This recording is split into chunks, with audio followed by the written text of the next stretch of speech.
I'm going to answer 2 questions that have come into the channel about sprinting, and in particular foot contact, and also why we do different types of cycling drills. Very often I'm asked questions about how should the foot contact the ground when sprinting, and indeed the positioning of the feet coming into the long jump takeoff. Let's focus, however, on the sprint action. At acceleration, the foot is down and the toes strike the ground first, and then they propel the body forwards from an angled position. So you need a very strong ankle in able to achieve that. Post acceleration, the foot travels from the back of the body to the front in a toes up position. Using this Antepes muscle runner as a guide, we want the foot to travel from the back of the body past the knee, and then the toes to come up in front of the body in the hip extension position, and then as it comes down, the toes are still held up until the contact position, and then there's a strike on the forefoot. That's why these types of shoes, specifically designed for sprinting, and sprint spikes obviously have this rocking effect to propel the body forwards, and often there's a negative heel drop. But what you want is the foot to move like that. You don't want your weight to go back. If the weight goes back, then you're going to sit back on your running stride and you're going to lose momentum. So it's like a spinning of the legs. And the quicker the foot comes down, strikes toe up, then you're going to propel your body forwards. You're seeing a few sprints on screen at the moment now, and you'll see the foot contact positions. Some athletes do drop their toes as they pull the foot through to the front. That can slow the momentum, the angular momentum of the travel of the foot into the foot contact, into the foot strike.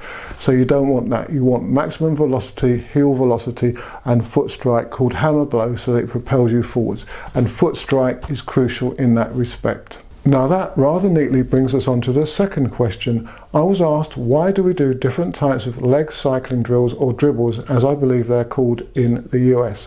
So we'll do circles and we'll do elliptical cycling drills as well, and there are various variations to those as well. For example, we'll do them with hands on hips, hands overhead, holding a medicine ball, or even with a bar as well.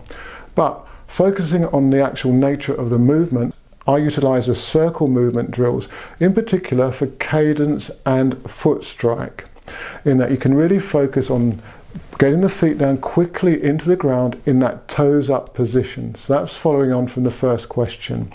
The elliptical movements require more of a draw, more of a pull of the foot from the back of the body to the front into the foot contact. So echoing some of the comments that I talked about earlier with the position of the foot on the ground. But here we're specifically targeting the hip muscles. In fact, both drills target the hip muscles. But with the elliptical movements, there's more of a requirement to whip the heel to the front, particularly if you're emphasizing a low cycle where you can really pull the foot to the front to strike in front. A low elliptical cycle, I should say. With the higher ellipticals, you've got to draw the foot up, and that can slow the movement, but we still need to do it quickly. We need to get the heel up towards the butt, pull it forwards in front, and get that elliptical cycle and that hammer blow again, as I talked about earlier. We will also combine low cycles into high cycles, and low ellipticals into high ellipticals, and low high runs for both variants, so that the emphasis is on different inflections to the sprint movement. So as I've alluded to, foot strike and heel recovery and hip power.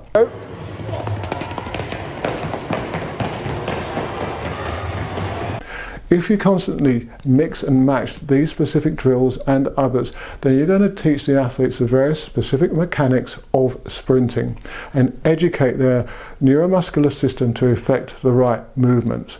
As I say regularly in my videos, hip power in particular is crucial for sprinting and jumping.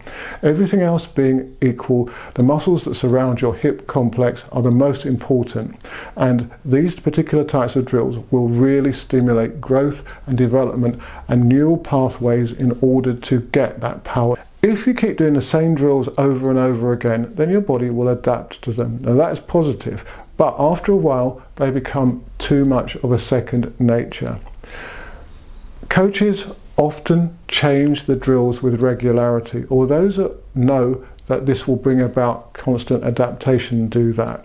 If, as I've said, you keep doing the same thing over and over again, then you will get a return on it, but after a while that return will diminish. Whereas if you keep manipulating similar types of drills, for example, as we're talking about here with the cyclical and elliptical and cycle drills, then you're going to keep stimulating change within the athlete. They're going to have to think about what they're doing rather than just go through the motions. So by moving from one drill to another across a number of units in a training session or through a training phase, altering the velocity of the drill, altering whether or not the arms are used or whether they're not, can all keep potential for constant transference and adaptability. And I will rotate all the drills that I utilize within an undulating periodization block methodology. Well, I hope the answers to those two questions will help you better understand why I rotate drills and why I utilize different types of drills, and also the way the foot should contact the ground when sprinting. If you've any specific questions, then do leave them in the section below or through my other social media. Do let us know how you're doing competition wise, whether you're doing well or even if you're not doing so well, because I might be able to give you some ideas as to how to improve, for example. Keep those questions coming and do subscribe to the channel, and I'll see you in the next video. If you're looking for a really fast training shoe that thinks it's a spike, then check out the Antepes Muscle Runners.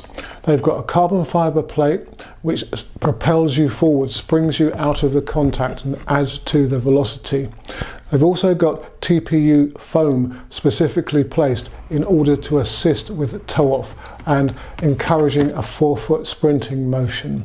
A couple of my group members have been trialling them and they are full of praise. Indeed, Abraham and Daniel are number 2 in the country in their respective age groups, and they have attributed some of their success to the Antepes Muscle Runners. Check out the link in the video description or my video that I made which goes into detail on the Antepes. You can also get a 10% discount from the link in the video description.